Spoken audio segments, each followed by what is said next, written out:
Happy Halloween from your friends that never seen it. My name is Trent. I'm sitting here with my spooky wife, Betsy. I am so spooky. Yes, so spooky. Betsy, we have reached the ending point of our Never Scream It series, our third annual Never Scream It series. To say nothing about the fact that we didn't call it Never Scream It the first year, shut up. We are watching a 50-year-old movie, Betsy. It's celebrating an anniversary of some significance. Yeah, we're watching The Exorcist today. And Betsy, neither of us have seen this movie. We like to end this series with a bang if we can. Yeah. And what bigger bang could we think of this year? Because it's celebrating 50 years. Of all years, you can't really do anything else. Then this movie, which neither of us has watched. Yeah. And hey, there's another Exorcist that is in theaters right now with a lot of the people I think that are in this movie. It's like spiritually related. It's like part of the canon, I think. Okay. Either way, it is another of the Exorcist movies, but Betsy, we can't see any of the other ones until we watch this one. So, what can you tell me about this here movie? So this movie has a reputation for being one of the scariest movies of all time. Okay, now, I haven't heard that. Now that is one of those, as of, through the lens of when people saw it in 1973, my guess is a lot of it's gonna look pretty quaint in comparison. Well, like, what was the horror genre in 1973? Right, it certainly wasn't mainstream. Yeah. This movie got nominated for Oscars. This was a big deal movie. This is not your run-of-the-mill B, C, D slasher movie that people were just cranking out and watching in the drive-in in like a triple feature. No, this is a prestige horror movie. One of the few that I think has made the ranks of Academy recognition. Jeez. Now you're getting me hyped for this. So I don't know how I'm going to feel about it because you've got the Oscar factor, which usually means, okay, maybe it's not as scary as people describe, but you also have to put it in the context of 1973 where people really weren't trying to make movies like this for a mainstream audience to scare you. Yeah. So I have no idea how I'm going to do. I might find this terrifying. I might be a big baby who cannot sleep tonight. I might be like, well, wasn't that a cute little movie? Oh, they thought they were scary. Full of terror. Aren't they cute? I know that the lead actress who is the person possessed is Linda Blair. That this is one of those movies where, to the best of my knowledge, she hadn't done a whole lot up to this point, and this is kind of the only thing she ever did after it because people like to do that in Hollywood where, oh, you're the person from The Exorcist and nothing else you do will ever matter. The very definition of being typecast. Yes. She is a young girl. She is possessed. They need to bring in a priest to exorcise her. Indeed. The context of how this unfolds, no idea.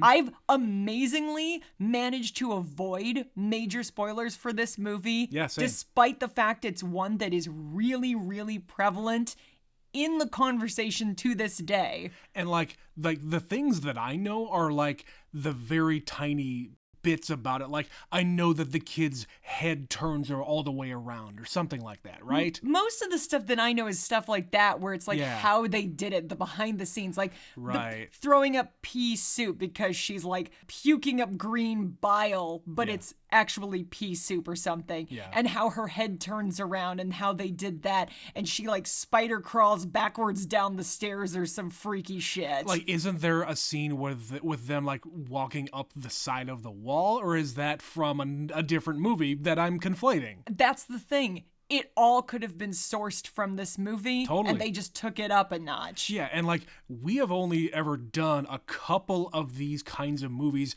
that deal with like possession. Number one, we did Constantine back when we did our Keanu-thon. Yes, we did. And we also did Poltergeist, but Poltergeist isn't really a person being possessed. It's kind of the house that got possessed. Yeah, the spirits have nowhere else to go, so they take over the house. Yeah.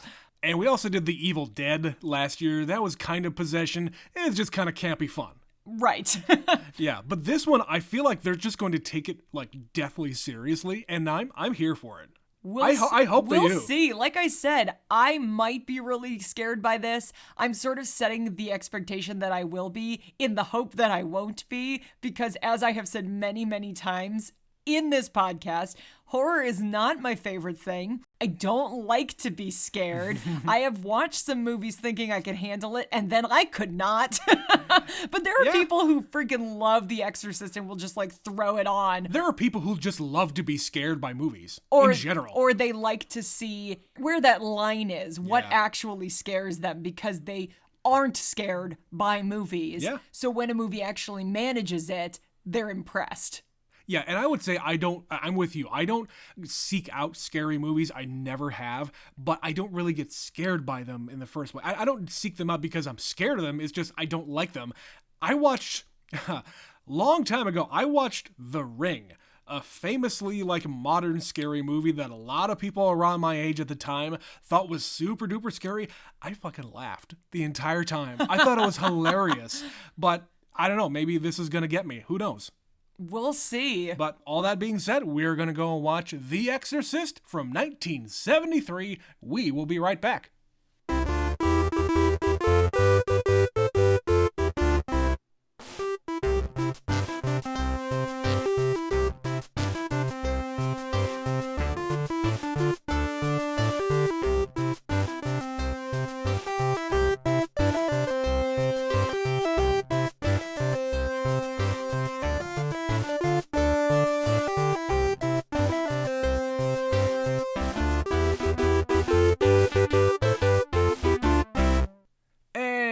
We are back. Betsy, did the power of The Exorcist compel you? You know, this movie's good. I think 50 years removed, I don't know that I can go so far as to say it's great. I am right there with you. I don't think this is a bad movie at all. Don't get me wrong. Yep. I'm not going that far. Yep. I think there are moments of this movie that are really like grab you and really well shot, and they're really interesting, and it's solid beginning to end.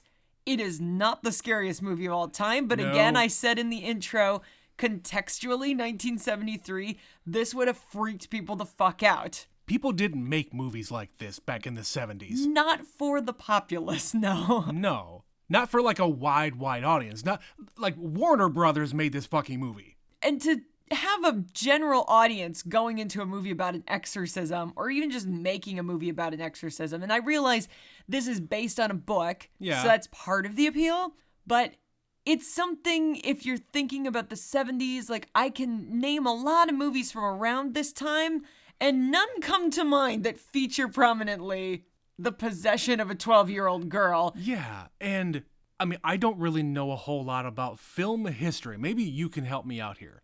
But was this the genesis of, like, scary movies being mainstream? I really don't know. So there was a guy making movies. Have you heard the name Roger Corman? Yes. Like, he literally just did one of those Criterion Closet things. Yeah. We haven't watched that one yet, but I saw it pop up and I was like, oh, look, he's still alive. I didn't know that.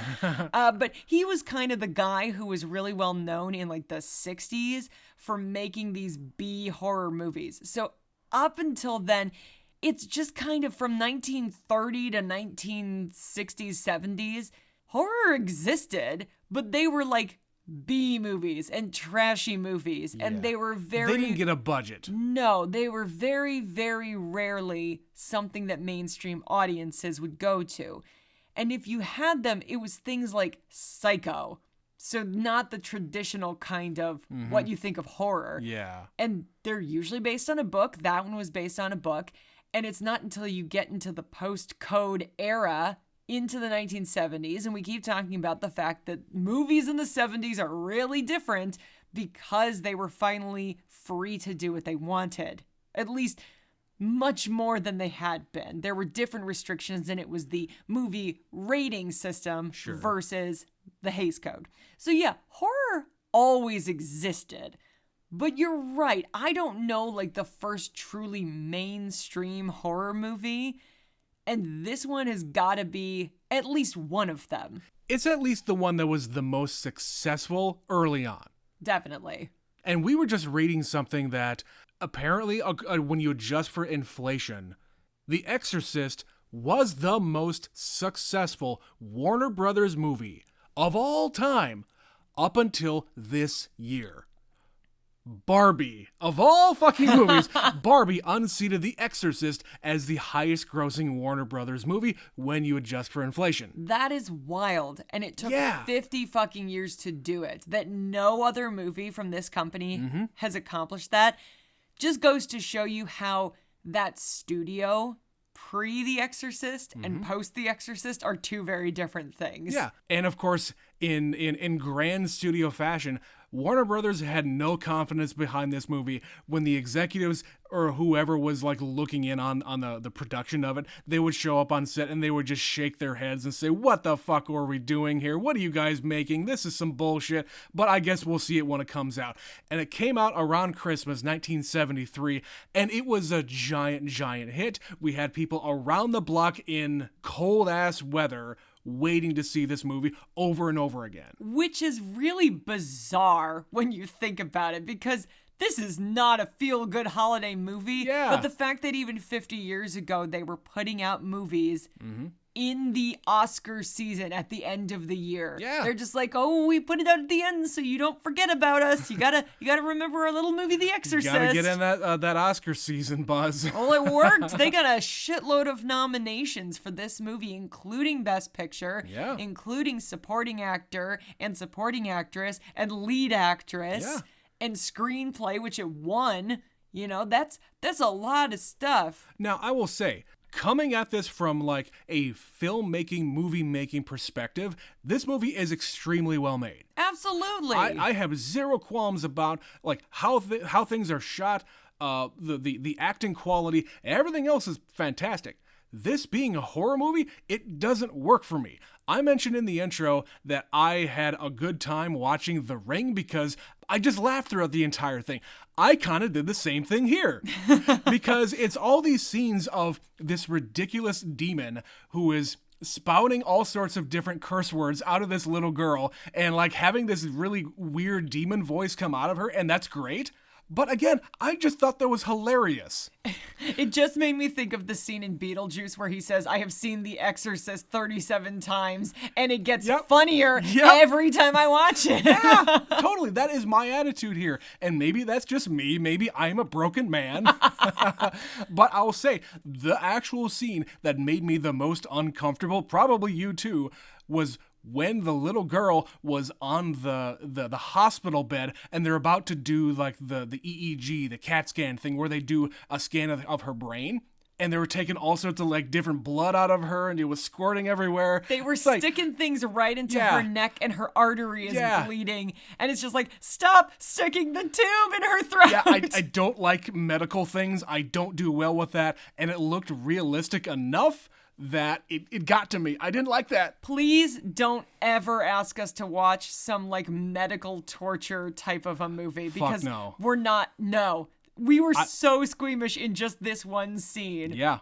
But the rest of it, I was completely fine. Listen, there are freaky things in this movie. Like the fact that at the beginning, there's just like phantom bumps in the night, like scratchy things up in her attic. Yeah, there's a monster in my closet, that kind of thing. Literally, she goes and explores the bump in the night with a candle in the middle of the night. It's like, bitch, don't go up there. Stop.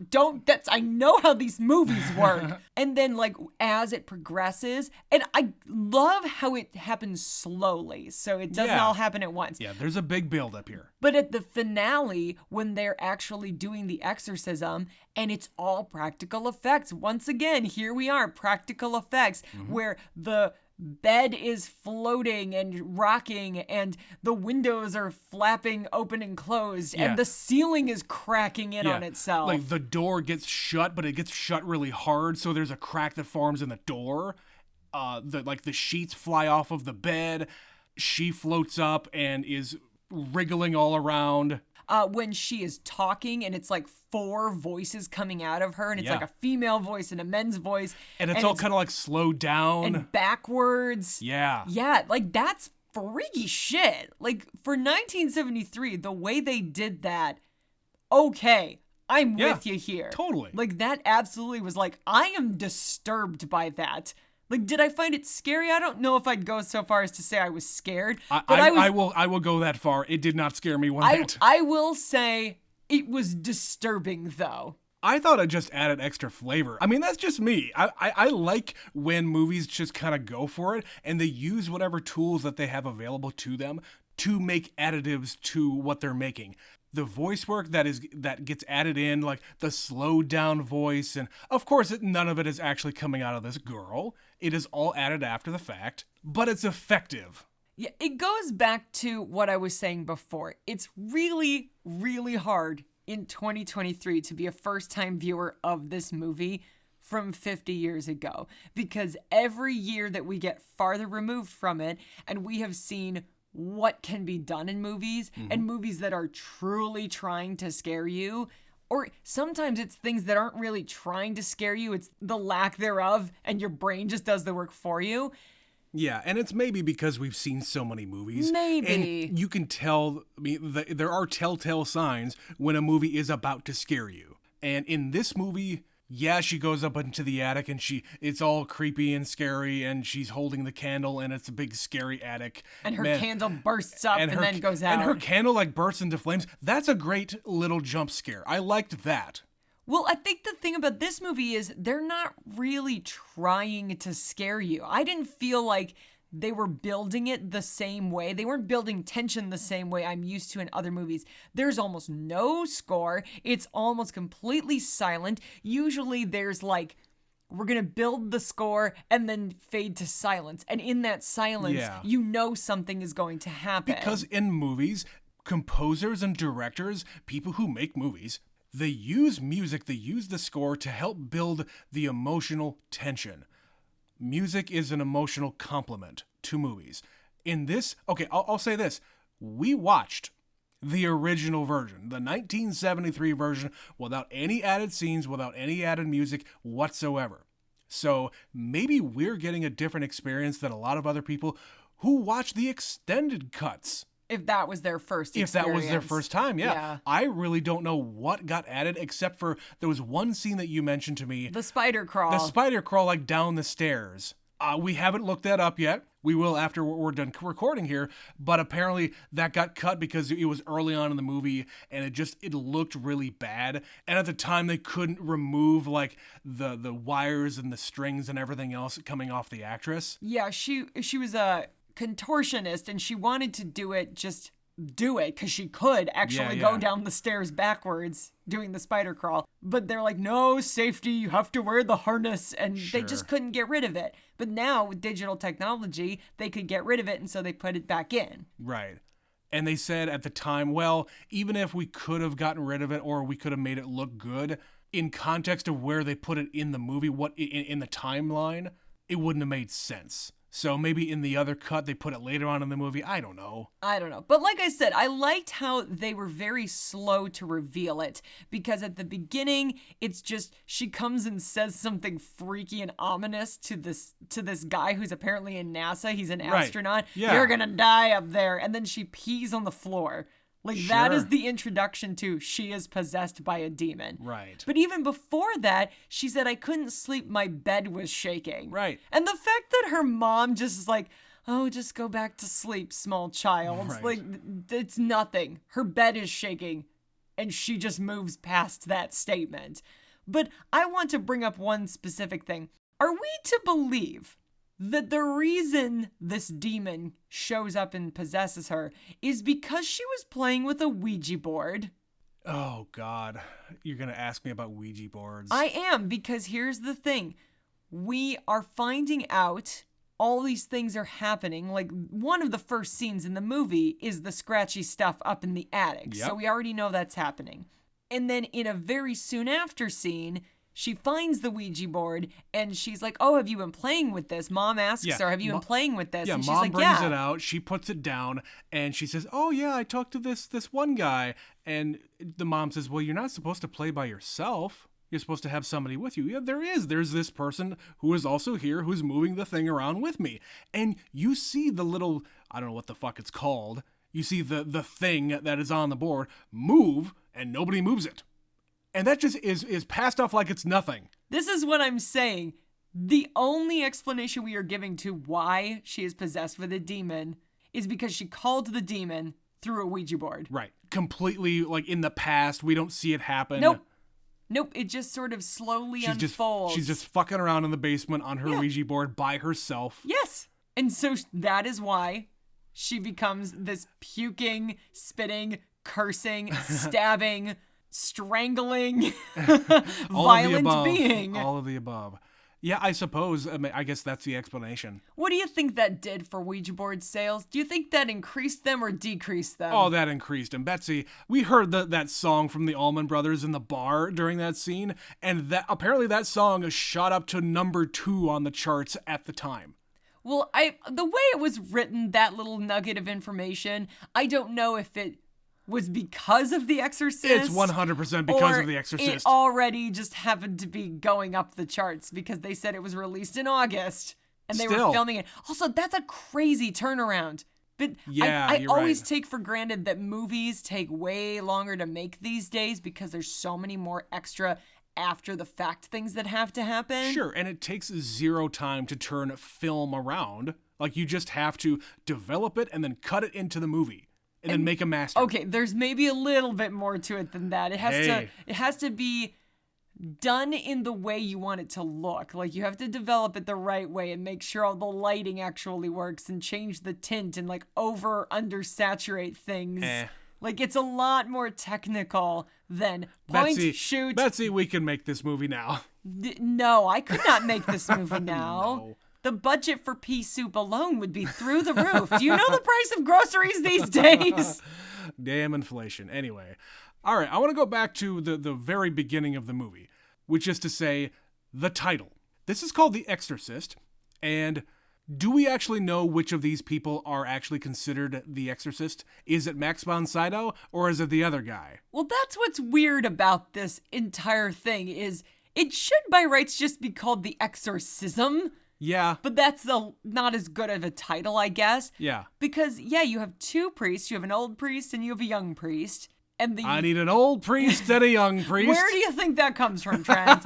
And we don't meet either of them in context of this situation until much later in the movie. We literally start the movie in Iraq, which things I didn't know about this movie and things I didn't expect. Like, I was like, what the fuck are we doing in Iraq? Are we watching the right movie here? Yeah, so he is an old priest. He's on a dig. Yeah, there's some archaeological dig in northern Iraq, and he is finding some kind of, like, maybe Mesopotamian artifacts? I don't know. That seemed to be the indication. Yeah. And then he sees a statue of, apparently it is the demon Pazazu. Okay. That is what was in the behind the scenes, but they never say the name of this demon. You just see him staring at a freaky statue, and then at the end of the movie, he sees the freaky statue again. Well, and there's a scene there at the very end of that sequence with him where the statue and him are kind of like mind melding, for lack of a better word. In the opening or at the end? In the opening. Okay. There's something there where there's like weird camera tricks where he is just there staring at it and something is happening. But yeah, so you're introduced to this guy and we do not meet him again until the end of the movie. He's not Mr. Priest. He's just a dude in Iraq who has some kind of heart problem and he has to take pills. Yeah, he is clearly very old, even though Max von Sydow was only 45 when he made this. Yeah, he's in his 40s. He was aged up significantly. Yeah. So that is what we know about this man. We don't see him again. We don't even know. Like, I was trying to figure out, is this before the events? Is this post-exorcism? Pre-exorcism? When is this happening in the sequence? And why do we need to see it at all? Right. And then he, like, finds a medal that they get at the end of the movie, and we'll talk more about that, too. But, yeah, presumably he is the exorcist, because he is the one who's done it before. He has a reputation. Yeah. Maybe this is just the fact that we're adapting a book, and obviously in novels you can go into a lot more detail about who these characters are and where they come from. Yeah, and why they're important. And you were pretty restricted to a runtime, especially a movie about an exorcism. You're not going to spend 4 hours explaining every detail about this man. Yeah. I mean, I very much got like Indiana Jones vibes from that entire first sequence. Not because, hey, he's on a big adventure and he's a sexy, leading man. None of those things are true. No, but it's introducing this person by having them go off and do something. But you don't really get a whole lot about them. I honestly do not know why they had to have that Iraq scene in the movie whatsoever. Unless that little medallion that he found, that he said, oh, this actually comes from a different era, but it's found in the possession of these other people. Like, there's some kind of a history with this medallion that they never get into, at least in this movie. Again, they just are not explaining a lot of the details. Like, what my assumption was, they found this little cache of artifacts. Yeah. And there was a small sculpture of the demon. Yeah. Next to the medallion. And there's that guy in the next scene who says evil, like offsetting the evil or something, good offsetting evil. Okay. So that was kind of the implication there. Then there is a sequence with the younger priest where he is having a dream. And during the dream, he's basically having a premonition of the events to follow. And there is like a quick shot of the medallion falling to the floor. And it's got a chain on it, so it's maybe used as a necklace. Right. And at the end of the movie, that's what happens. Somehow he's got it in his hand when the demon takes over him and he drops it. Right, and presumably after Max von Sydow dies, he's on the ground. The younger priest, grabs it somehow, but we don't actually see it. That's where I'm confused, because I'm like, wait, why does he have it at all? Yeah. So there's clearly a significance here, but again, we're just not given the details to clearly explain to me, why is this significant? Why was it there? And then when there's this transference from the girl into the young priest, the demon goes into the priest, he drops the medallion. Like, as they're fighting on the ground, as he's fucking punching this little girl. Yeah, he bitch slaps that girl. I fucking love that. He bitch slaps the demon out of her. But that's what I'm saying. She causes the medallion to drop, and at that same moment, they switch places. But, how he gets this medallion in his possession, we don't see, I don't think. Yeah, if it happens, I missed it. Yeah, and you actually left the room after we stopped watching. I replayed that scene just to see, okay, what the hell did I miss here? Because I must have missed something. I guess not. I didn't see it. Are we just to infer that this medallion is imbued with mighty powers? It must be, because at the very end of the movie, the mom is given the medallion by her assistant, who then gives it to this other priest, who is the other priest's friend. Yep, there's a lot of priests in this movie because they're on a Jesuit college campus. Sure. But yeah, I have no idea what the significance is of this thing. I imagine it's going to be in the sequels. Maybe? There's quite a few now. I don't know, but those are the things that really bother me about the movie on the whole. It doesn't flesh out all of these other things that maybe explain everything that's happening and all encompass it into one story. Like I said, it's the novel adaptation problem where I would be willing to bet a lot of this is covered in the book. Sure. It's like, well, shit, I'm not going to read that book. I ain't got the time. We're doing a podcast now. I got 2 hours to burn. I'm going to watch a movie. I want satisfaction, goddammit. And I can understand artistic license, and you're supposed to be just watching these quiet sequences and glean everything you need to know from these quiet moments. It's like, no, I'm stupid. Just tell me. Just tell me. And when you start, I want to talk about the rest of the movie now. So we're done talking about all the boring stuff about the stuff that we didn't like. Let's get into the weird shit. So, but I guess before we get into that, I want to talk about the fact that this movie starts off like a movie. We are introduced to characters. There's character development here. We got the mom who's an actress. She's on a movie set in 1970 whatever, filming a protest movie in front of Georgetown University. And they're not saying anything in particular. They're not saying anything about Vietnam or anything like that. But she even makes a comment about how it's like a totally lackluster protest kind of thing. Yeah. So it does have, the movie does have some chops when it comes to like storytelling and introducing characters and developing what's happening and making sure that you know what everybody's role is. Oh, I knew who everyone was. Totally. Which is rare. Most of the time, you and I go, wait, who is that? Yeah, most of the time, I don't give a shit. Like, even at the party, I kind of knew what everybody's deal was. Clearly, this guy's an astronaut because they're talking about all the different space programs. And the drunk director is there talking to this guy who is apparently from Switzerland, but he's also maybe a Nazi, and then they get into a fight.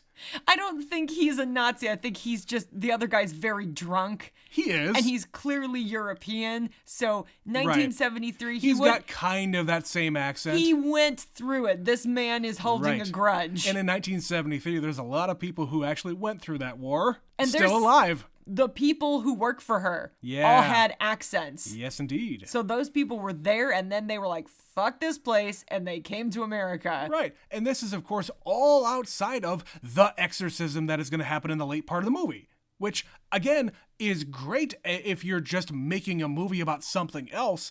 But why is it relevant to here? You could have spent so much extra time of screen time here setting up all of this other stuff. Give me more background of Max von Sydow. Give me more background of this other priest. Give me the struggles that this young priest is having. He says in the bar to this other guy, saying, I'm losing my faith because of all the different shit that they're having me do. Explore that some more. Well, I felt like he was a pretty developed character compared to most of them. Even just like, here is some shots on the wall of his mother's apartment. It's a picture of him as a boxer. Okay, he was a boxer. He's another Italian boxer. Yeah, so he is Italian. His mom lives in a shithole. My guess is she moved there and it was a great neighborhood, and then all the shit has just popped up around her. Right. So he doesn't live in the same city because he's a priest and he is assigned a location and he has to go where he's told. Right. And he's basically asking for a transfer. Like, I can't keep on coming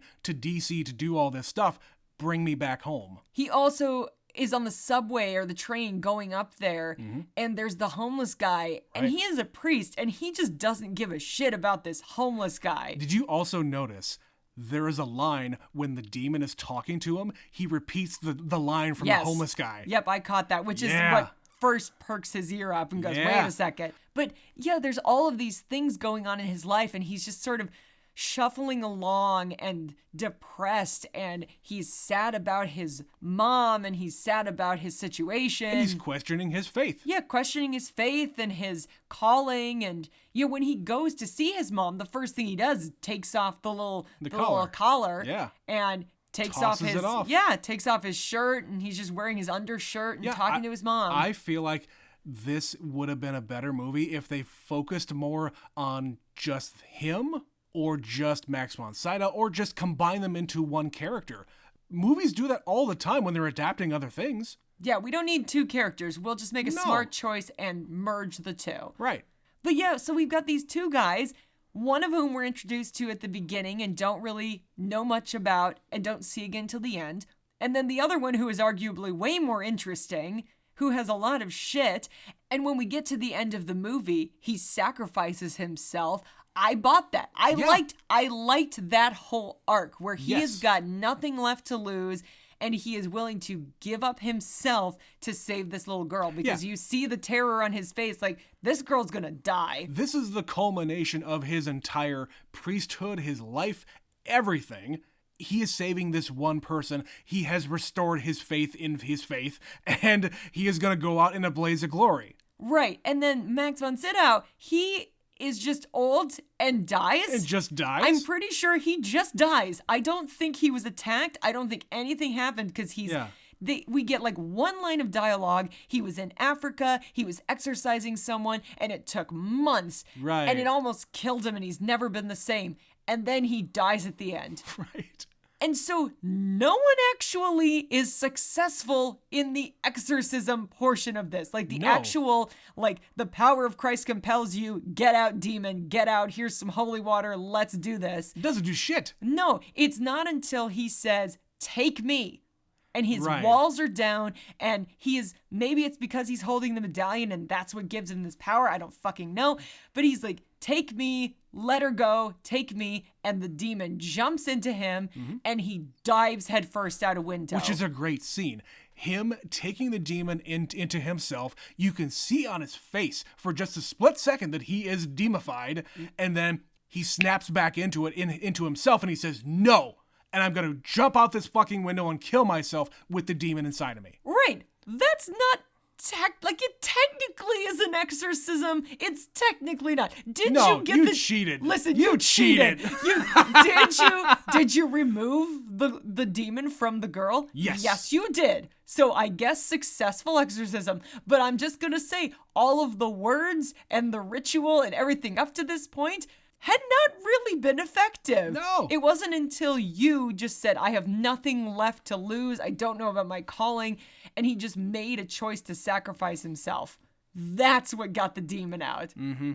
So I'm just saying, The Exorcism isn't even a great title because of that. Yep. And I'll say this. I don't think the demon is gone. Just because you as the host of this demon died, do you think the demon is now dead? I don't think so. Unless there's some weird loophole where it's like now trapped back in some limbo dimension. Betsy, how many sequels to this movie are there? He's gotta come back. Is it the same demon or other demons? Come on. There's gotta be more than one demon. Like, that's a lot of people to be possessing and harassing.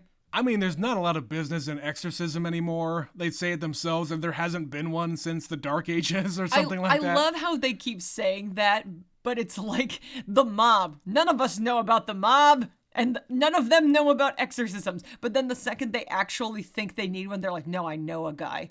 I definitely know a guy. I know just the guy. I know where to find him. Yeah, his name is John Constantine. He's up in New York. Send him a note. Let's get him down here. Let's do this. Yeah. Yeah, it's this secret thing where nobody's done an exorcism since 1600, because then we figured out that, there's mental illness and stuff. And having this guy be a psychiatrist, that was really interesting. Like I said, this is the most interesting character by far in this movie. And he gets to be the hero. But there's a lot of lulls and drags in between where I'm just like, but we're not talking to him right now. Or I don't understand. I just wanted it to be more clear. Like, why did we need to bring in the old priest? He couldn't have done it himself? I don't know. I'm just complaining now. But while we're talking about him, I wanted to talk about the fact I liked the scene where the mom meets Father Karras the first time, where she's just like making small talk, the smallest of small talk. Oh, you're a priest? What's that like, basically? Yeah, he meets her on this bridge. She's covered up like an Audrey Hepburn type with the scarf over her head and the big sunglasses. She's really hiding her face because, number one, she's a celebrity, and number two, she's got bruises all over her face after getting beat up by her daughter. Yes, indeed. But they're walking along and they're talking, and then she just left turns, cut the small talk. How do you get an exorcism? Right. Like, this turns into like a nonchalant conversation, and then it just kind of turns into, hey, exorcism. Like it's a drug deal. Yeah. Like it's a drug deal. That's the vibe I got there. Are you supposed to make small talk with the drug dealers before you get to the point, or do you just say, drugs, please? Yeah, crazy weather we're having here. So, by the way. Got any crack cocaine? But yeah, the way she just is like, yeah, and exorcisms? And he's like, I'm sorry, what? Excuse me? What? Because, of course, they don't do that anymore. Well, I like his reaction. Well, lady, you need to find a fucking time machine and go back to the Dark Ages because we're all out. Yeah, he's a very modern for 1973 He's a cool priest. He's not a regular priest. He's like a cool priest, smoking cigarettes and stuff. Right. Yeah. There's a lot of, again, it's the 70s. There's a lot of smoking. I want to talk about some of the 70s nature of this movie because, God, I love this era. Betsy and I, just a little bit of background with us. We bought the house that we live now was made in 1974, and we love this style of house. So we kind of live in the 70s at all times. If we could have had a conversation pit, I don't we care. love conversation I don't care pits. what the rest of the house would have looked like. If we had seen a house with a conversation pit, we'd be like, sold. Take our money. The rest of it's falling apart and there's a hole. Like there's a family of animals. I don't care. Or a sunken living room. Yeah. Sign us up. Sign us up. We don't have that in this house. This house is fairly updated. But anyway, we love the 70s. Some of the rooms in her house in DC look amazing. Like the room with the desk and all the wood paneling everywhere. That's real wood. That's not that fake shit. Yeah. There's a fucking boat hung up on a shelf on the side. There's almost every square inch of this room is covered in something. Of this house, really. She's a celebrity. She's got a lot of stuff. And another thing, as long as we're talking about that, this seems like it's a temporary living situation. It is. How do you have so much fucking stuff in this house? Not only in the house, but the attic. That's where you put shit that you've had for decades. I think some of it isn't theirs. I feel like this is a semi-furnished house that they are renting. So that the stuff in the attic doesn't actually belong to them. Maybe the house belongs to maybe some kind of agency that hires out these housekeepers. I have no idea. I mean, DC, there's a lot of people coming in from all over the place. So maybe that would make sense. I don't know. I'm just spitballing here. Yeah, I just think that she is in a long-term rental, but she is not going to be staying there for a long time.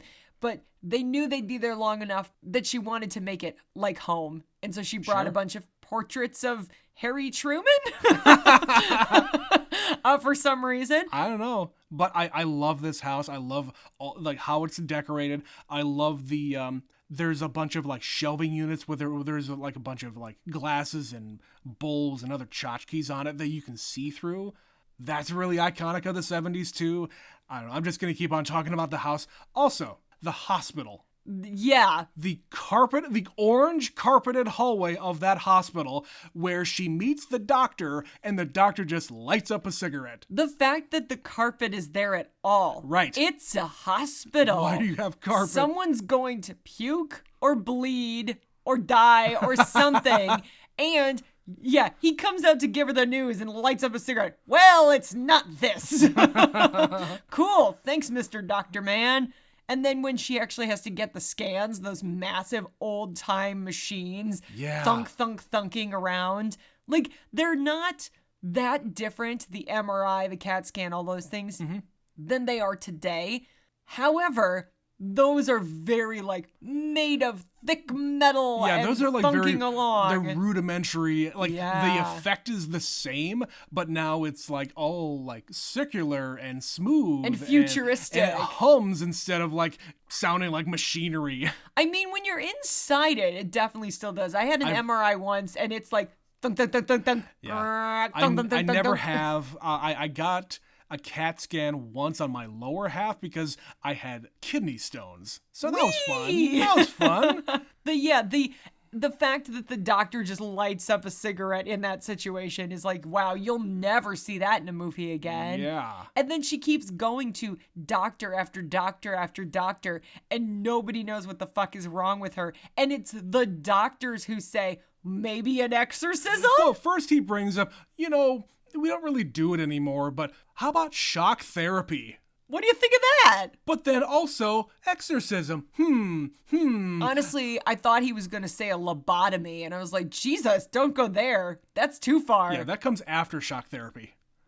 Unfortunately, yeah. In those days. Yeah. I've seen one who flew over the cuckoo's nest. But I understand the logic of it, where he says, in these cases where it's a psychological issue, they have convinced themselves that they're possessed, and they believe it so fully that it's the power of suggestion. If they are exorcised, they will believe the demon is leaving them. Right, and you could say that about a lot of different kinds of people who get way into the religiosity. Like I was talking while we were watching it, that, there's a lot of people out there thinking, oh, I'm being possessed by the spirit of whatever, and I'm speaking in tongues and all this other shit. And it's no. And I'm not here to denigrate religion, but yes, I am.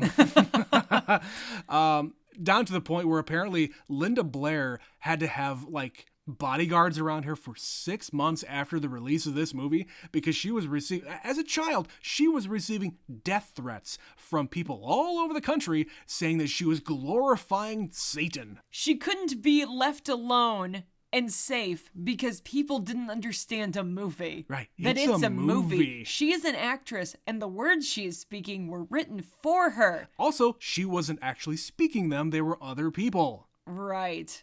Like, calm your tits, guys. Calm your tits. That is our advice. People, do that. Betsy, I'm about out of things to talk about here. Did you have anything else to mention? I mean, just the fact that I'm sitting here as a kid who went to Catholic school for a lot of years.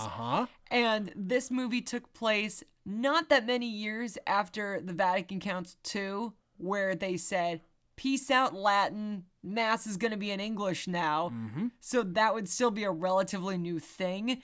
And the words they are using are the same words they use now. That is how unchanged it's been. Oh yeah, Betsy was reciting all this stuff from memory. I can't sitting help on the couch. I've heard it so many times, and you are expected to respond. And so whenever he would say something and the other priest is freaking out because he's in the middle of an exorcism, I'm like, come on, I know your next line. But yeah, that's all. I kind of figured you might have some of that in you, but not a whole lot of exorcisms at Catholic school. I have not been taught how to do an exorcism. Yet. I cannot perform one. I've never witnessed one. I have no on-the-job training.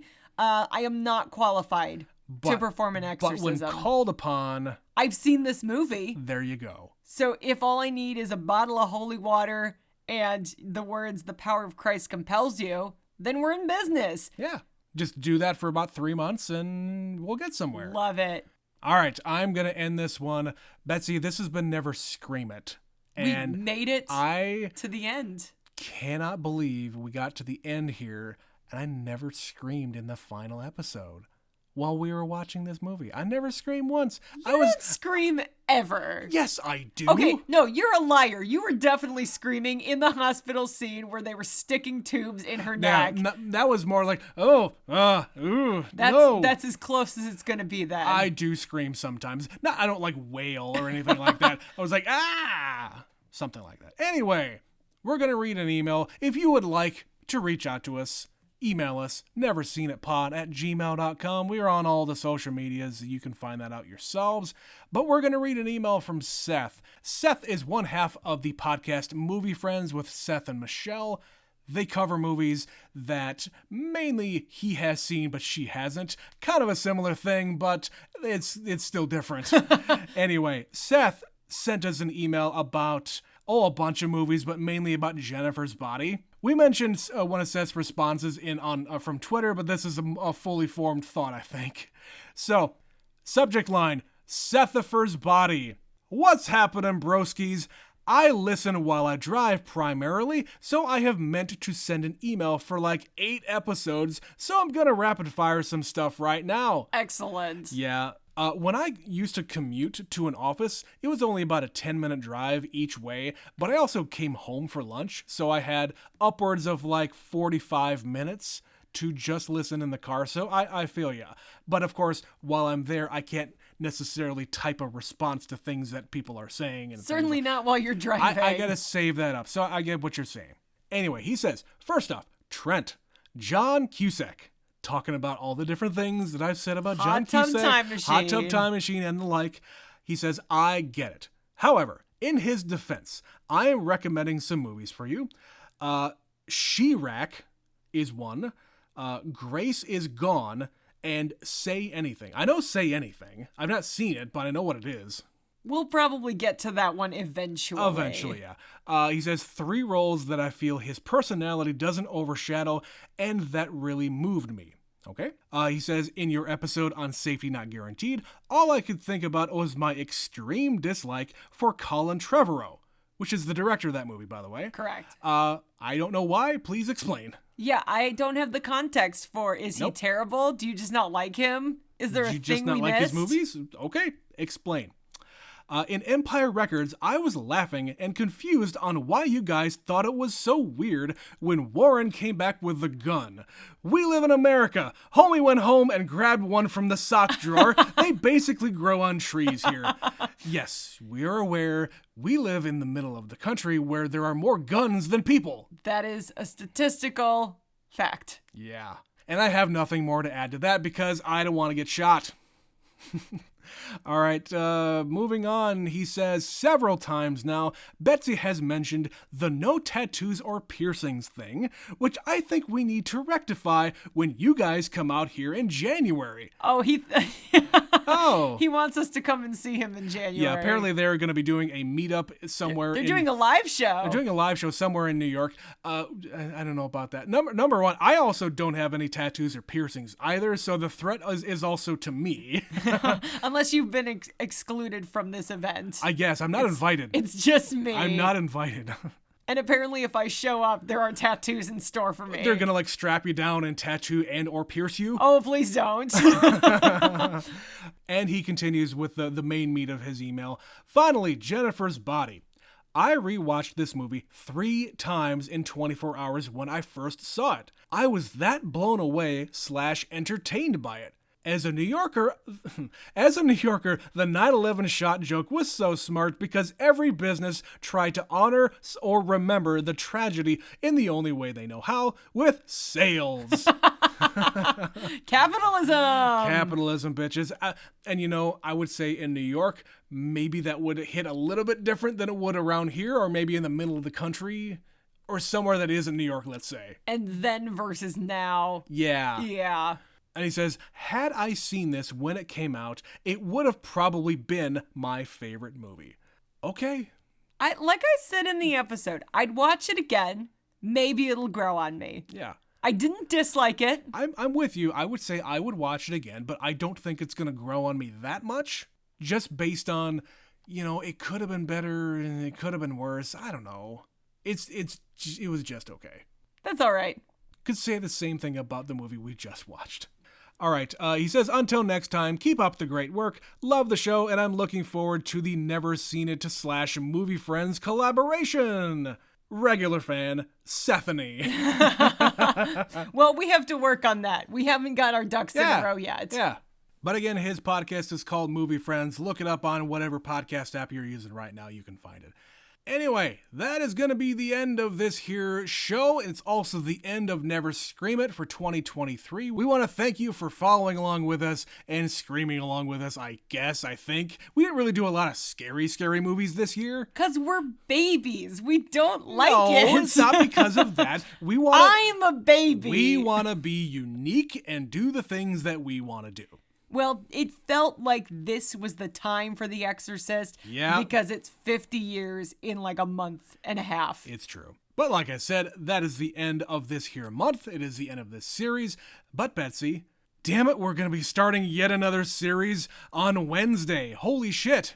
It's happening, Trent. Indeed, starting this Wednesday and for every Wednesday in the month of November, we are celebrating Hanksgiving.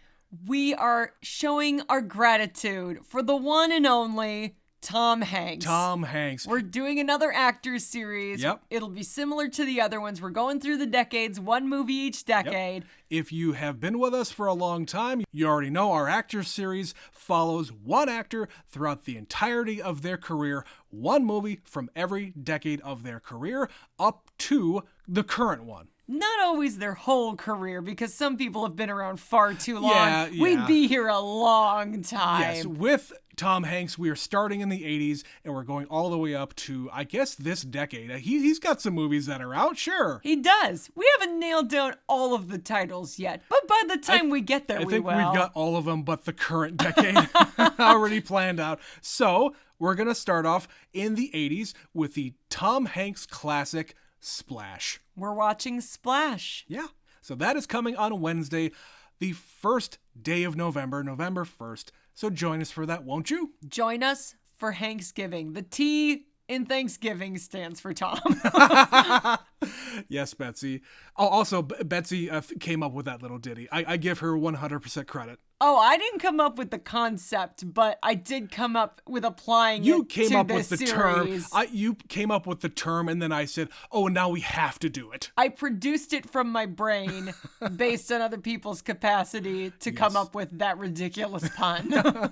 But anytime we come up with a thing like that, we kind of have to do it. Now we have to. We have to.